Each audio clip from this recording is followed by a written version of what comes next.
అరే ఉగాది రోజు నేనైతే ఒక పెద్ద సాహసమే చేసినరా. ఏంటిది అంటారా? చెప్తా. ఉగాది అయిపోయి చాలా రోజులైంది, వీడియోస్ పెట్టడానికి కుదరలేదు. అంత బిజీ అయిపోయినాం రా మనం. ఏం చేద్దాంరా, టైం ఉండట్లేదు. అందరు అడుగుతున్నారు, మస్తు టెంపుల్ టూర్స్ చేస్తున్నావు కదక్క, ఇప్పుడు ఎందుకు ఆపేసినావు, చెయ్యొచ్చు కదా అని. ఈ మధ్య నేను ఎక్కువ ఏ టెంపుల్కి వెళ్ళలేదురా. వెళ్ళినప్పుడు ఖచ్చితంగా మీకోసం అయితే చేస్తా. ఇక్కడ నేనేం చేస్తున్నానో మీకు ఆల్రెడీ అర్థమైపోయే ఉంటుంది. పూర్ణం బూరెలు, మేమైతే పూర్ణం రొట్టెలు అంటారు, భక్ష్యాలను కూడా పిలుస్తారు. ఇది చేయడానికి నేను పడ్డ తిప్పలు అంతా ఇంత కాదు. లాస్ట్ ఇయర్ మా ఆయన నేను ఇద్దరం కలిసి ట్రై చేసినాం. మాస్టర్ షెఫ్ అయిన మా ఆయనకు కూడా ఈ బూరెలు చేయడానికి రాలేదు, అందుకే ఇంకోసారి జోలికైనా రాలేదు. ఇక నేనే ట్రై చేద్దాం అనేసి యూట్యూబ్లో కొన్ని వీడియోస్ అయితే చూసి ఒక వీడియోనైతే బట్టి పట్టేసిన. ప్రాసెస్ చెప్దాం అనుకున్నా కానీ ఏం చేసినో నేనే మర్చిపోయినా. మస్తు రోజులైంది కదా.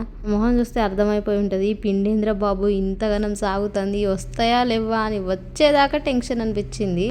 ఫస్ట్ అయితే శనగపప్పు నానబెట్టుకున్న తర్వాత కుక్కర్లో ఉడకబెట్టుకున్న తర్వాత మిక్సీ పట్టుకున్న తర్వాత గోధుమ పిండి మైదా పిండిని అయితే మంచిగా కలుపుకున్నారా. ఇక్కడ నేను చేసిన మిస్టేక్ ఏంటి అంటే గోధుమ మైదా రెండు కలిపి పిండి విసుకోవాలట. నేను ఓన్లీ మైదా పిండే విసుక్కున్నాను. అయినా బాగానే వచ్చినాయి, కానీ ఎందుకో లోపల పెట్టిన పూర్ణం అంతా బయటకు వచ్చింది. అయినా ఫస్ట్ టైం కదరా, మొహంలో మంచి కలర్ వచ్చింది. ఫస్ట్ ప్రాసెస్ అయితే చెప్తా. ఇక బెల్లం పానకం పట్టుకున్న తర్వాత అయితే అందులో మన మిక్సీ పట్టుకున్న పప్పునైతే అందులో వేసి కలుపుకున్నా. కొంచెం పలసగా అయిపోయింది, ఇది వస్తుందో రాదో అని అనుకున్నా, కాకపోతే వచ్చేసింది.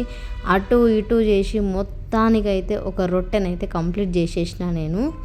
స్మెల్ ఏమన్నా వచ్చిందారా, ఇది చూడడానికి ఎట్లున్నా తెలియదు కానీ తినడానికి మాత్రం టేస్ట్ మస్తుండేరా.